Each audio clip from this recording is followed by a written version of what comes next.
Help! Someone call 90210! Brandon Walsh is in the house, and he's holding little Orphan Annie hostage.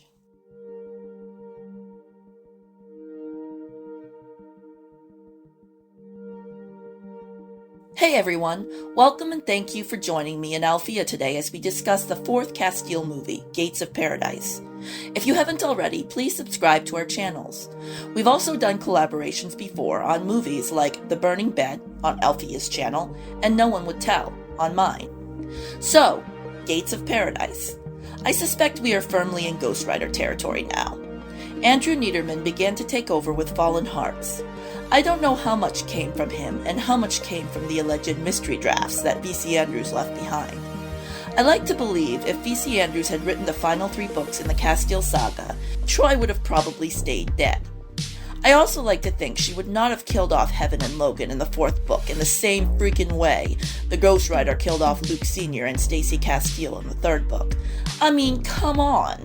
Are we really supposed to believe that poor Drake would lose both his mother and father in one fatal car crash, only for his oldest sister to adopt him, and then 18 years later his new mother and father would both die in a completely unrelated car crash, leaving him and his adopted sister niece in the care and or under the tutelage of an aging Tony Tatterton?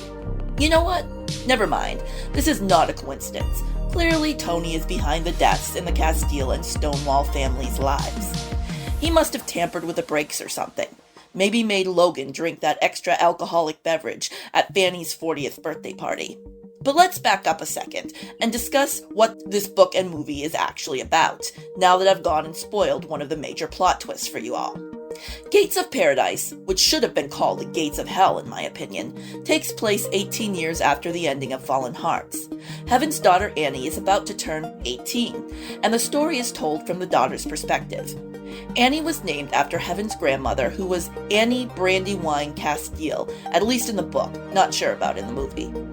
Annie has a half-brother cousin named Luke Jr., son of Aunt Fanny and Daddy Logan. The movie opens with the song Tainted Love by Soft Cell playing in the background as Annie paints her brother Luke like one of her French boys, only he's got his clothes on. I'm thinking this maybe takes place sometime in the late 80s, maybe the early 90s. We know this would have to be sometime after Tainted Love was released by Soft Cell, circa 1981. Perfect song choice, by the way. Annie and Luke clearly have odd, icky feelings for each other. Attic siblings. Only they've never been, locked in an attic. They're just naturally a couple of weirdos. Annie's adopted brother Uncle Drake walks in with a sweater wrapped around his shoulders. According to what I've read in viral Facebook posts and memes, this sweater around his shoulders means that he's up to no good, so watch out. He doesn't think anything of Annie and Luke rolling around on the bed together, wrestling, and then gazing longingly into each other's eyes. In fact, he teases them about getting into trouble for the very same kind of behavior when they were kids, so this has apparently been an ongoing issue in their family. But Drake's like, "You silly little children, what am I gonna do with you?" Annie doesn't know jack about her mother's sordid past, as is apparent by the way she lovingly draws pictures of Farthy, like she's obsessed or something. Heaven should just tell her the truth, that Tony Tatterton, Grammy Lee, impregnating her while she was still in junior high, so that makes Heaven Tony's daughter and Annie's grandfather. See, that wasn't so hard. Annie's 18. She's old enough to understand that she's the product of... Maybe don't tell her about the whole doomed relationship with Troy. Some secrets can just stay in the closet. Unless Annie develops kidney disease and needs a transplant or something. We'll cross that bridge when we get to it. Plus, calling Tony her grandfather is so much easier than referring to him as her step-great-grandfather, the latter being a real mouthful.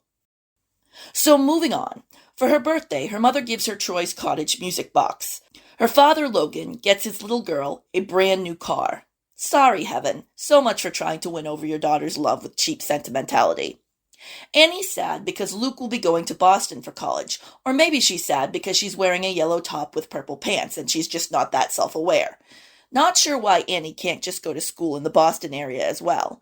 I'm sure there's got to be some university in the vicinity that would take her. Not sure why she's whining about how much she's going to miss Luke. I would think she has had 18 years of lusting after him to figure out what they would do when they graduated high school. Her mother reassures her that no matter how much changes, she'll always have her parents by her side. Soon enough, we'll find out this is a lie when her parents die almost immediately in a car crash. Fanny's still flirting with Logan, even though she's about to enter her 40s. She and Heaven are played by different actresses who look nothing like their younger counterparts, which is BS. People don't change that much from their 20s to their 40s. She's also lost the accent she only decided to pick up in the second movie.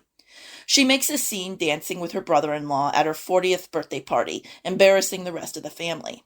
Heaven drags Logan out of there, even though he's drunk, and then while driving drunk and arguing with his wife over his behavior at the party with Fanny, he crashes the car and kills himself in Heaven. Annie goes into a coma for weeks, but miraculously survives. But she suffered a serious spinal injury and can't feel her legs. Enter Tony Tatterton. Because Heaven never bothered to tell Annie that this mysterious step-great-grandfather is actually her grandfather who likes to wander into his young female relatives' bedrooms late at night, Annie is curious about him and would love to get to know him better. I get the feeling that if she'd known the truth, she'd have been like, no thanks, I'm good. Moral of the story, if your biological relatives are creepy files, please make sure your children know to stay away so that if you die young, they will make good choices for themselves. Aunt Fanny wants to take her niece back to her own house where she can have her very own room. Glad she clarified that. Otherwise, I would have worried she was going to pull a Kitty Dennison and make her share a bed with Fanny and one of her young paramours. Honestly, I would have liked for Annie to have ended up living with her aunt and her cousin. That would have been the best case scenario. But then there would have been no conflict.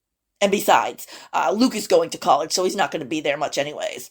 And that's probably the real reason she doesn't want to stay with Aunt Fanny. Because who wants Aunt Fanny if Luke is not part of the package? And because Annie doesn't know the truth about Tony, she's left only to consider the pros of staying with him at Farthy instead.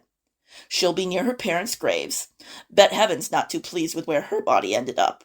She'll also be near the college Luke will be attending. This is probably the real reason she picks Farthy, and not Aunt Fanny's house. But you would think she would have discussed this with Aunt Fanny first. I'm sure her aunt would have had no problem setting her straight.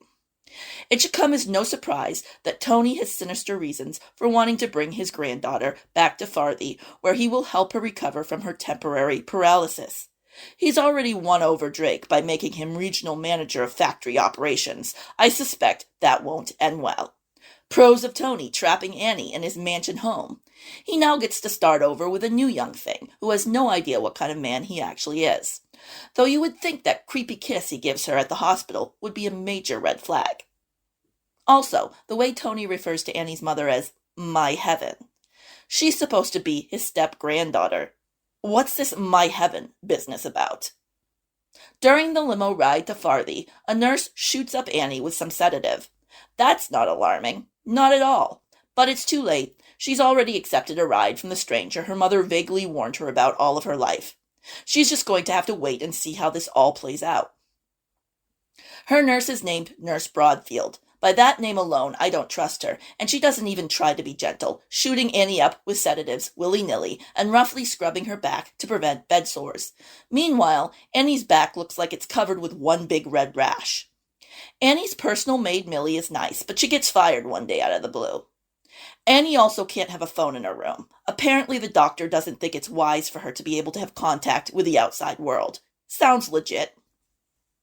By the way, Rye Whiskey from the books finally makes an appearance in this. He's the cook. And we learn that Troy rode into the ocean on a horse named Scuttles. In the book Dark Angel, Gillian does mention a pony named Scuttles from long ago. In the book, the horse that Troy rides into the ocean is actually named Abdullah Bar. There was no mention of Troy riding a horse into the ocean in the movie Dark Angel. So now, in Gates of Paradise, they want us to believe that something happened in the movie Dark Angel that didn't. So that's a bit of a retcon. But it was in the book, only the horse had a different name.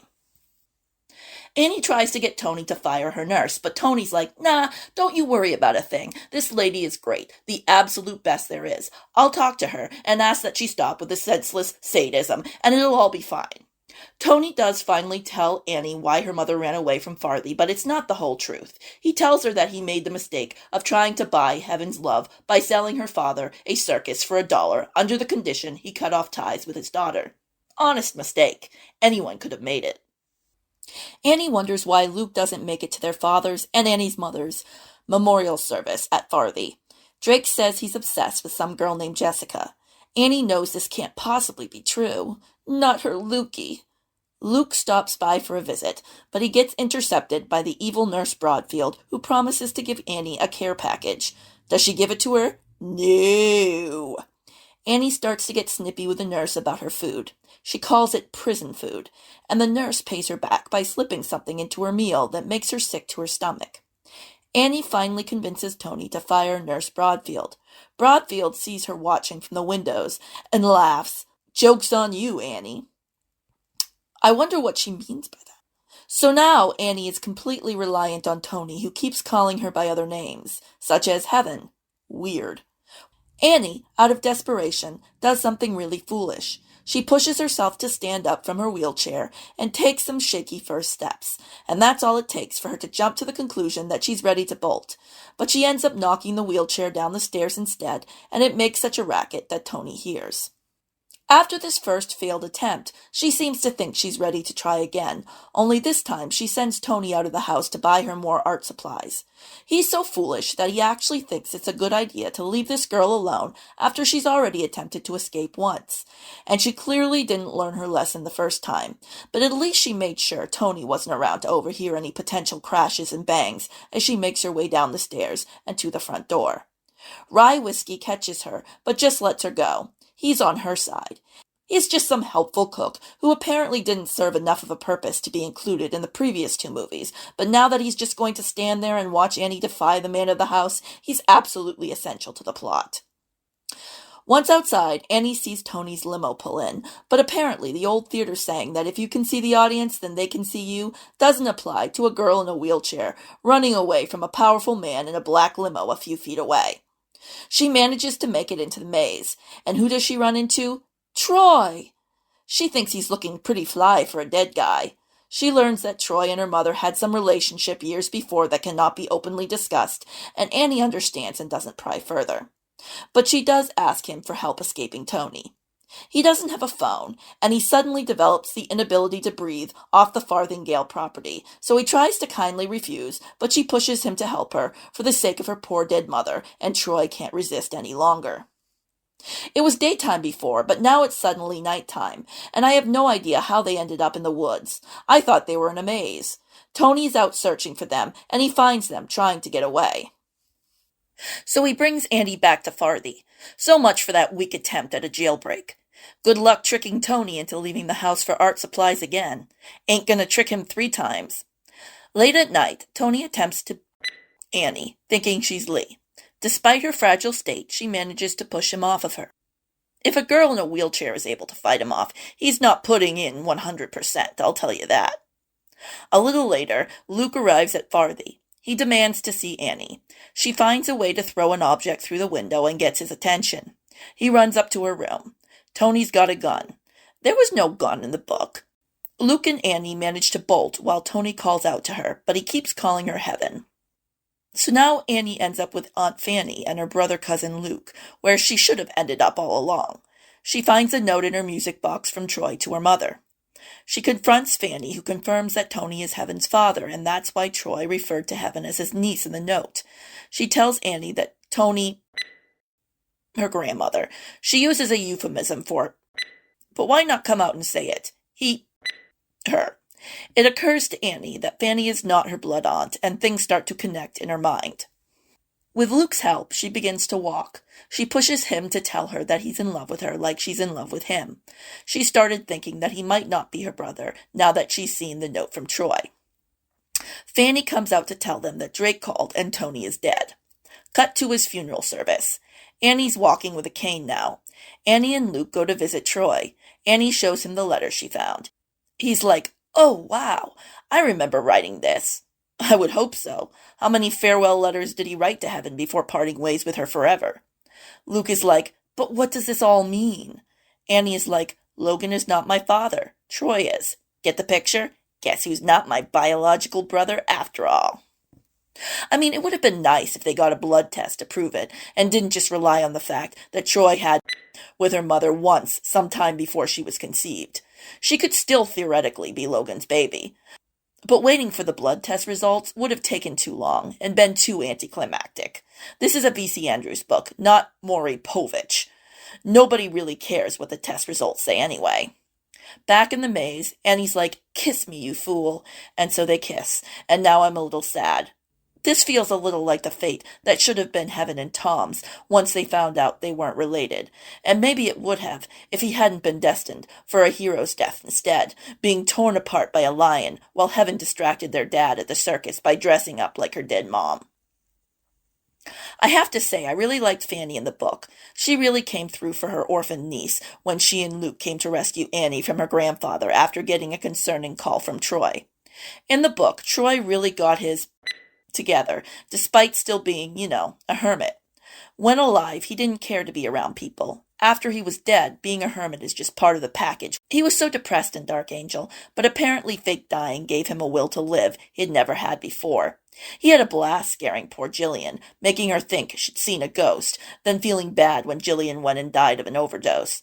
Probably from all the anxiety of being haunted by the young man she indirectly killed with her callousness. And he really came through for Annie as well, encouraging her to take her first steps and be strong like her mother would want her to be.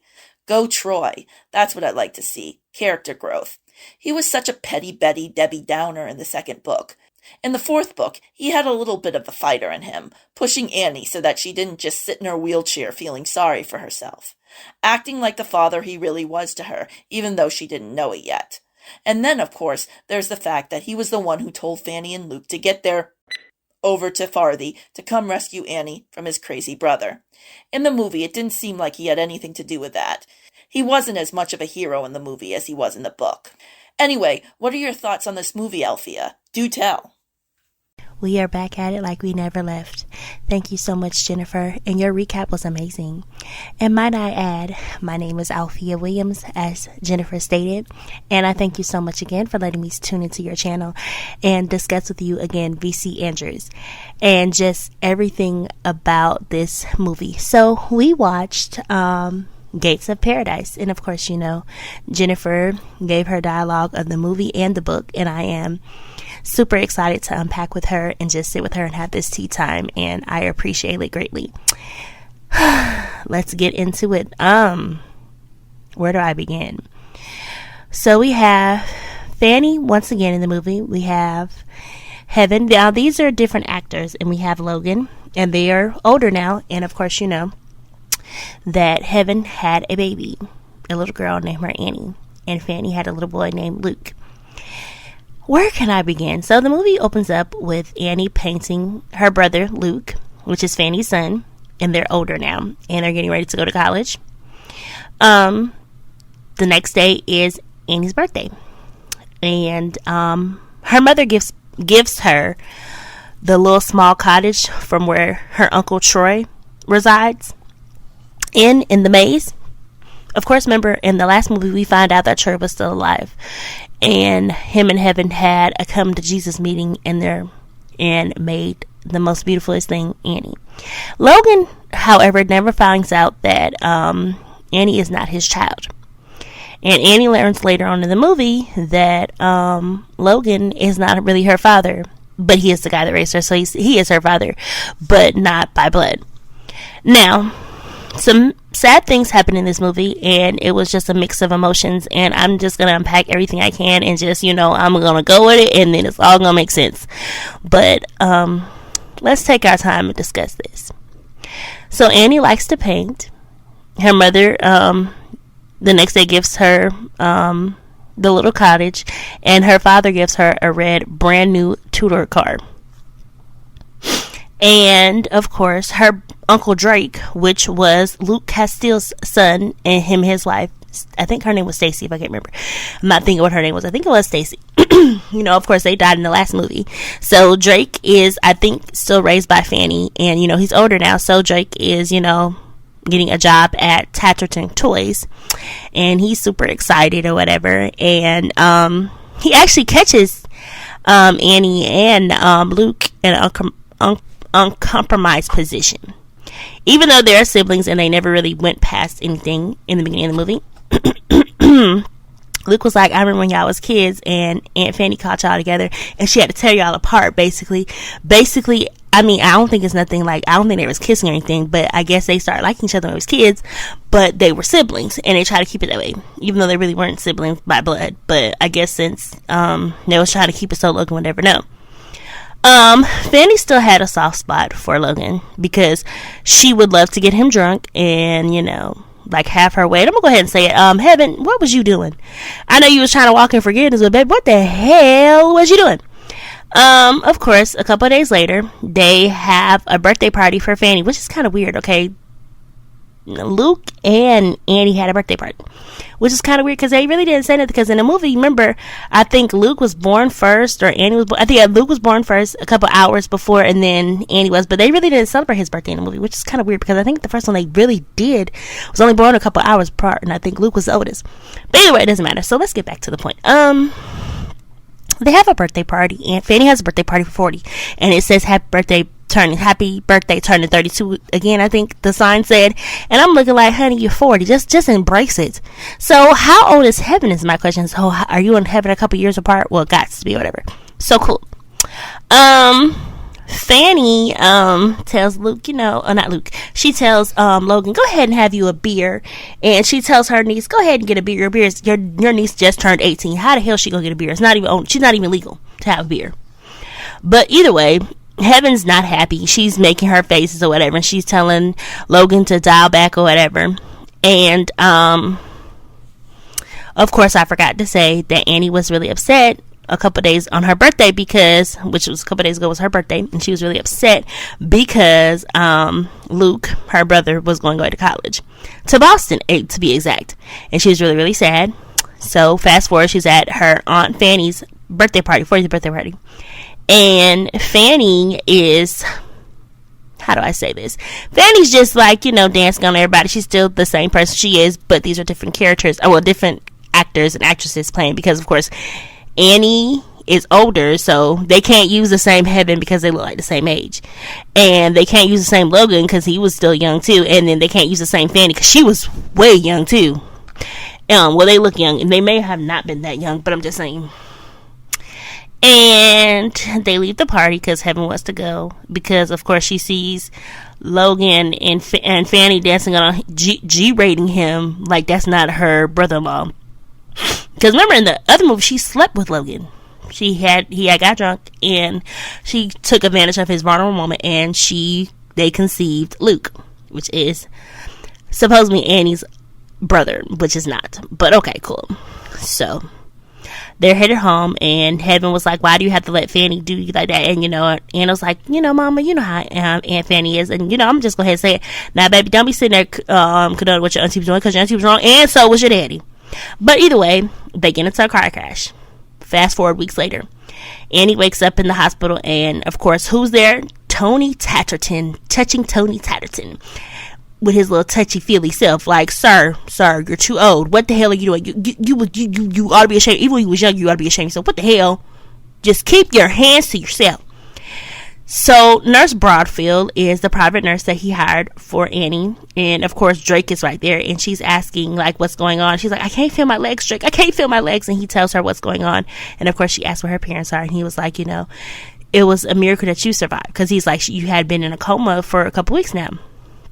So her parents have already been deceased, and Tony already buried them in his backyard. Like, sir, come here. Why the hell you buried them in your backyard? I'm gonna go ahead and say I don't have a problem with anybody burying anybody in their backyard. That's their business. But Tony, y'all weren't even on speaking terms, because when you called Annie on her birthday, which Drake called her Uncle Drake, he's like, you'll never get where I am. I'm at Farthy, and she was so excited. He's like, Tony wants to speak to you or whatever, and she was like, and she was trying to hand the phone to her mom. Her mom hung up. Nah, we ain't talking to nobody. And it's just a mess. So her mom and dad, Logan and Heaven, have sadly gone on to glory, and Annie is stuck trying to figure out where she is in the hospital. She gonna ever walk in? The doctor say, it's that it's only temporary. So of course her Aunt Fanny and her brother Luke come in there, and her Aunt Fanny's like, you can come back home. I'm gonna go ahead and say it. Fanny may have been ishy to her sister. Her and her sister may have them odds, but she really was there for her niece at that moment. And I really liked that. And I really wish that Annie would have went with her aunt instead of going with Tony Tatterton. Tony Tatterton.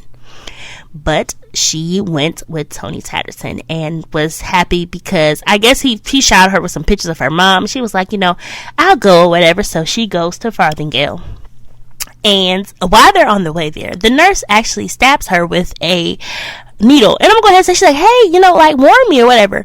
And he was like, because he gave her the signal and she stabbed her leg. Of course, she cannot feel it because she has no feeling in her legs, below her waist. And it's so sad. So they make it to Farthingale. I guess it was like an hour drive from wherever they was at. I don't know. He picks her up and takes her upstairs or whatever.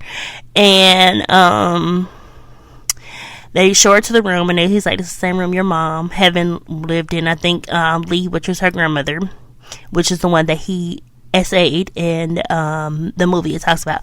And there's also another movie called, I think, Web of Dreams or something like that. Okay, I may be saying it wrong. I know it's Web of something.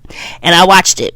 And I can't wait to review that one either, because oh my god, because there's so much to unpack, because we learned so much backstory of Lee and how touching Tony Tatterton was, and how her grandmother got to be with him, Julie, and how she met with him. Because hold on, I'm sorry, Jennifer, can't even talk about the movie right now. Let's go back to the movie we was talking about. I'm sorry. So Annie goes there, and she meets her other maid, Millie. Millie is a sweet young girl, and she's really understanding of Annie starting at Heaven.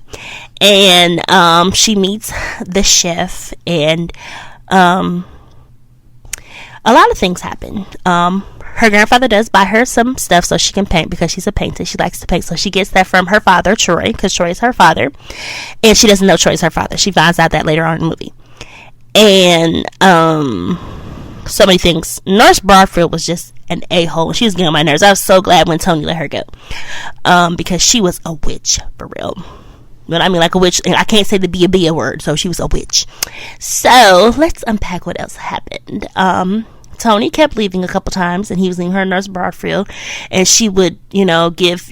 Hold on. After they got Anna to the house, they had already gave her a shot a couple hours before, I guess, or however long it took to get to Farthingale. They gave her another shot so she can go to bed. And I'm gonna go ahead and say it. Why y'all want to go to bed so much? And then she woke up in the middle of the night, and she saw somebody sitting outside at the gravesite, and it was at her mom's gravesite, of course, because I guess she didn't get to see it at the time, because they did end up having like a little service for her parents. And she does see Troy. She saw Troy that night, and then she saw him at the funeral. He was like, in the maze, and she didn't know who it was or whatever. And let's see, she gives Millie a note, like a letter to give, like to send out to Luke. And she's like, who's this Luke boy? And she's like, my brother or whatever. And Drake, of course, comes to see her. And Drake was so mesmerized. I wonder how much money Tony Tatterton gave him to, like, be, your niece was going through things. And you was so not worried about her, really. You wasn't. I guess you was just trying to get caught up with the money, and then just what Tony Tatterton was giving you. And you were so mesmerized. I really feel bad that Drake did go through things. He lost his parents at a young age, and it was just a lot, y'all. They kept feeding her chicken and peas, and she didn't want to eat that. She said, I'm tired of eating this prison food. And Nurse Broadfield was like, yeah, you gotta eat it or whatever, because if you eat anything rich, it'll upset your stomach. And she ends up actually giving her something, because Annie gave a hissy fit about, I'm tired of eating this, and she said, and when I'm hungry, I'ma let stuff slip or whatever. And so Nurse Broadfield gave her some stuff that was rich in food, or not rich in food, but rich in fiber, so I don't know.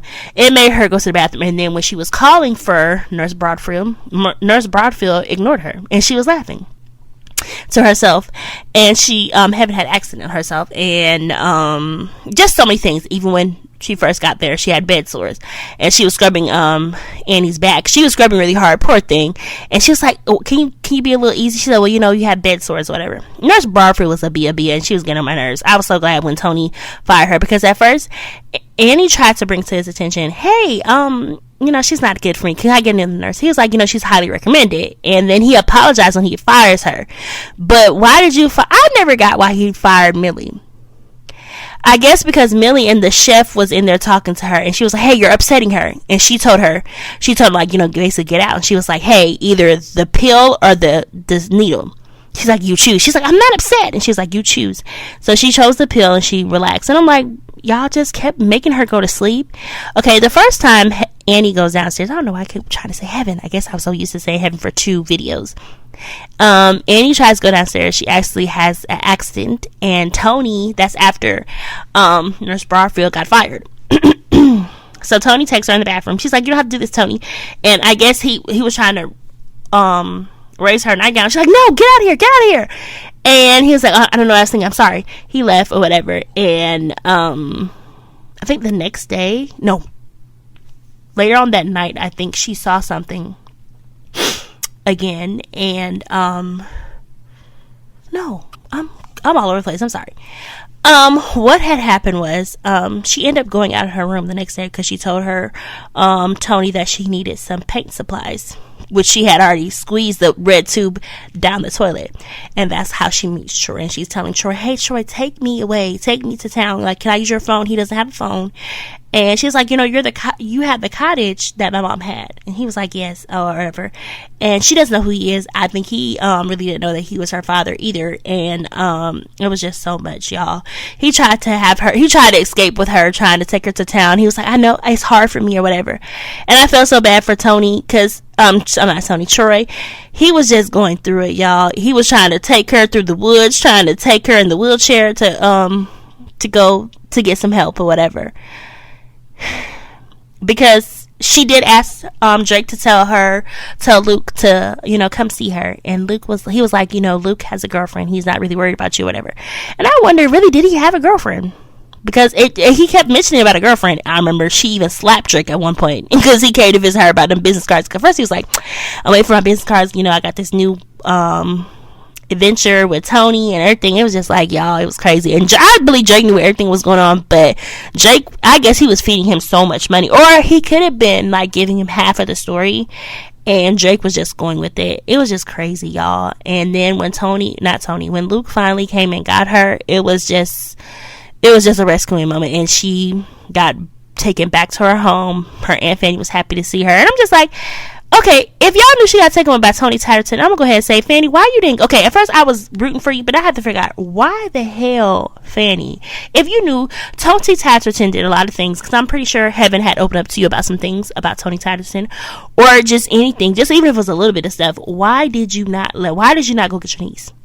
And there's so many questions, and I know the book probably goes into more details and why Fanny didn't go get her at first. It was just crazy that this is how Luke came and got her, because she called and she talked to Val, and she told Val, tell Luke that Annie's in trouble. And who the hell is Val? Like, was that the girl he was talking to? I don't know. But it's just so many questions that was kind of not answered in this. So it's time to read the book, because I know in the book it goes into more depths and what happened, and it was just sad that her parents died and she was left with Tony Tatterton. Even though her Aunt Fanny had offered her to come stay or whatever, she could stay in her house or whatever. It was just crazy, y'all. And Fanny even told her, she said, it's my fault that your parents are dead or whatever. And it was just sad. I felt bad for Fanny. But I'm going to go ahead and say, Fanny, you should have went and rescued your niece. Because I don't know how long she endured that pain with Nurse Broadfield and Tony Tatterton, because they was acting. And, of course, by the end of the movie, Tony dies. And Annie gets her, she's back to walking, whatever, and she did ask Luke, she's like, what if we're not brother and sister? He's like, but we are brother and sister.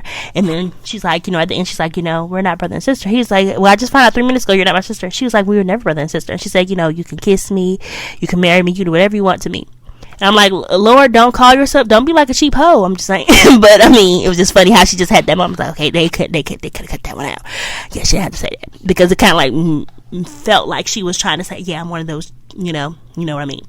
But I like the fact, because I could always tell from the beginning of the movie they really did like each other, but they were trying to respect the fact. And I'm going to go ahead and say I'm so glad it was no incest before they found out they really weren't siblings, because I was like, I'm kind of tired of that part. But that's just my opinion. But overall, VC Andrews was doing her thing. She was on the pen game. And then, of course, I've heard some things about VC Andrews. She died and so of course somebody else had to take over her pen. But I guess I wonder, did she have a diary to flow with the stories, because they flowing because I think she wrote some of the movie or book or whatever, and I know she changed. I think he wrote this one. So yeah, whoever, I think her ghostwriter, I think it's a guy, but I'm not too sure because I don't want to tell the wrong thing. But you guys, I was so happy to cover this, and thank you so much, Jennifer, again. We'll be doing, I think, Web of Dreams soon, if I'm not mistaken. If I got it wrong again, I'm so sorry, but definitely thank you so much for having me, and you guys have a wonderful day. Thank you so much, Alphia, for joining me today to discuss the final chapter in Heaven's story. I loved hearing your thoughts. There is still Web of Dreams to discuss. That's the prequel, so Gates of Paradise is the end of the road for Heaven's narrative. But Annie and Luke do make a brief appearance in Web of Dreams when they find a diary that belonged to Annie's grandmother Lee, which prompts the telling of her story.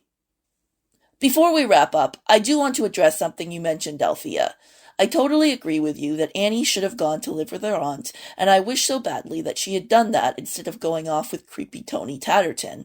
And you wondered if there was more to it in the book, so I just wanted to touch on that. In the book, Annie and Fanny do discuss Annie's decision to stay with Tony. Annie likes the fact that Luke and Drake will be nearby. I'm sure Luke is the number one reason why she wants to go to Boston. But also, she mentions to Fanny that she will be needing lots of medical care. Fanny does warn her that her mother was not happy at Farthy, and she also tells Annie about her great-grandmother Jillian and how she went mad and overdosed. Fanny calls the people in Boston those quote-unquote Beantown phonies. That's her way of describing them. She stops short of telling Annie that Tony was Heaven's father, even though Fanny did know that, because it is revealed in the third book that Fanny had in her possession a letter from her brother Tom about this very matter, a letter that would devastate Heaven's efforts to get custody of their little brother Drake. It was one of the many ironies of that third book.